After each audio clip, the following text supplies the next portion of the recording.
அந்த கோட்டையோட வரலாறை பார்ப்போம். 17ஆம் நூற்றாண்டில் அச்சன்னு ஒரு அரசர் இருந்திருக்காருங்க.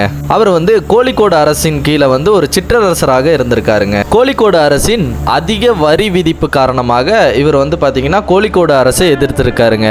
ஸோ அதுக்கப்புறம் பார்த்தீங்கன்னா இவர் சுதந்திரமாக செயல்பட தொடங்கிட்டார். யார்? இந்த அச்சன்ற ஒரு அரசர்.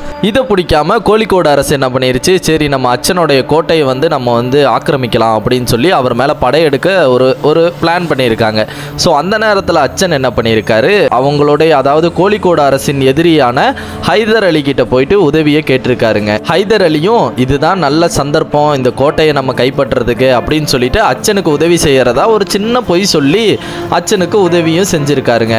செஞ்சதுக்கு அப்புறம் என்ன ஆயிடுச்சுன்னா, அச்சன் கிட்ட அந்த கோட்டையை ஒப்படைக்காம ஹைதர் அலியே அந்த கோட்டையை ஆக்கிரமிப்பு பண்ணிட்டாருங்க. ஸோ ஒரு ஆக்கிரமிப்பு பண்ணதுக்கு அப்புறம் ஏகப்பட்ட சிற்றரசர்கள் பல அரசர்கள் எல்லாருமே அந்த கோட்டையை ஆண்டு அனுபவிச்சுட்டு போயிருக்காங்க.